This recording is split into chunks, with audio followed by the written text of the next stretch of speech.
I think I look a little short. Okay. Do you ever get a random scene idea in your head, but you cannot fathom how to possibly turn that into an entire story? I can fix that. Hey fresties, welcome back to... There's a hair in my eye.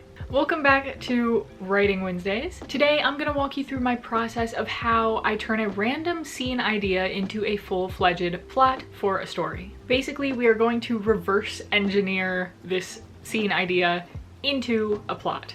So the first thing that I do is define what's happening in my scene and what type of character would need to go through this situation and why. Would this help a character overcome a certain flaw, or could this situation reinforce a certain misbelief that a character has? So an example scene could be like a teenager at a party. Something happens where he is humiliated in front of everybody at the party and totally ostracized. Maybe this even happens in front of their crush, and the crush ends up joining in on the bullying. So it's just like humiliation on top of humiliation. So on one side, you have characters that could benefit from this. A bully themselves would benefit from this type of situation because it would put them in the shoes of their victims and influence them to change. Someone who's conceited, this could help, you know, make it so they don't have such big of an ego.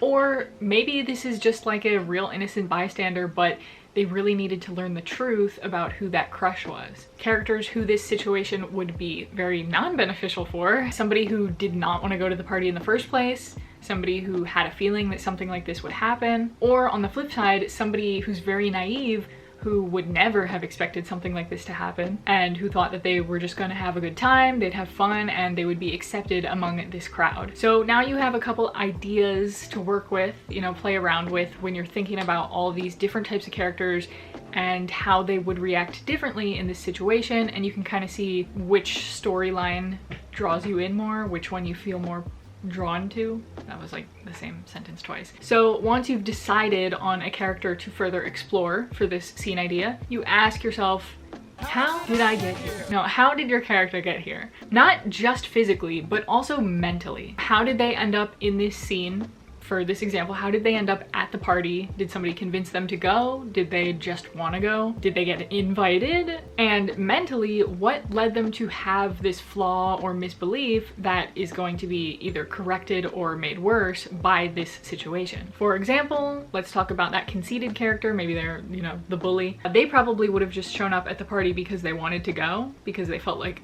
it's the type of place they deserve to be, or maybe they got invited to go there because they're popular. And as for why they're conceited in the first place, this could be maybe they're very conventionally attractive and they get treated a certain way because of it.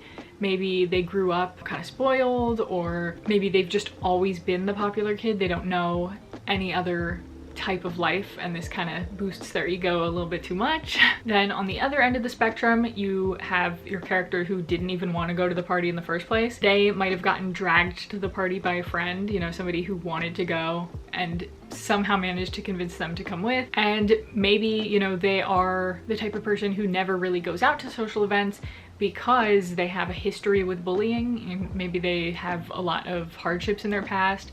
They never really get along with people. They don't have a big social circle at school. They get picked on, that sort of a thing. And that's why they sort of expect to be ostracized, and they end up being correct. So now you have your character and you have the backstory of how they got into this scene.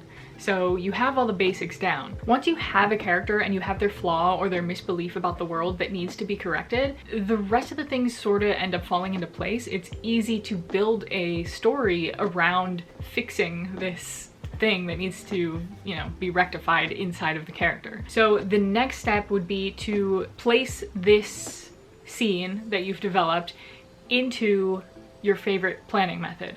So for me, that would be Save the Cat. And for me with Save the Cat, for our conceited character, I know that I could place this as the catalyst scene, because this is the type of event that flips their whole life upside down, because they've gone from being this really popular kid who sort of seems to have everything together, has everything that a teenager could want, to now they are the ostracized kid that gets treated the way that they were treating everybody else. For that naive character we mentioned at the beginning, who thought that they would show up and just have a good time and nothing bad would happen, this could be the midpoint, because this is the scene where they fail to get what they think they want or they think they need. So now that you have this scene placed into your outline, now I know this might sound like just draw the rest of the horse kind of a thing, but really all that's left to do is go and fill in the rest of the outline. You really have all the key ingredients at this point.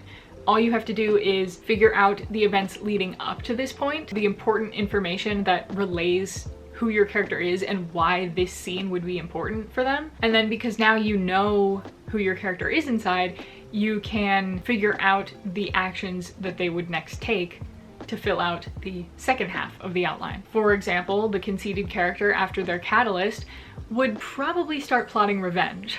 And that could be the external plot of the story, is them trying to act out revenge on the people who have flipped their life upside down. On the other hand, that naive character, after the midpoint, they're probably heading into the dark night of the soul. They're gonna need something to show them that the popularity that they thought they wanted or the acceptance that they thought they needed doesn't really matter at all. This is how I sort of reverse engineer a story from a scene idea. I take the most important ingredients that I have to have, the things that make a character feel real, that make a character have a problem that needs to be solved throughout the course of a story. And then I just kind of figure out, okay, how do we get to whatever scene this is and what happens after to help them on their journey. For me personally, it's a lot more common that I will just get a random scene idea with no context, so I use this method quite a bit. And the fun part is that it helps you realize that a lot of different types of characters could benefit from going through the same situation for different reasons.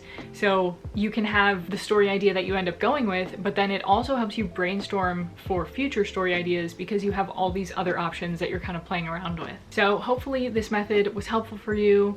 Hopefully it works. I know some of it is kind of like very broad and you kind of have to fill in the blanks yourself, but that's writing, right? Hopefully I will see you guys in the next video. Naked Froggy is still sideways. I forgot to position him facing the camera. You also forgot to clean off your dresser before filming. Okay, bye.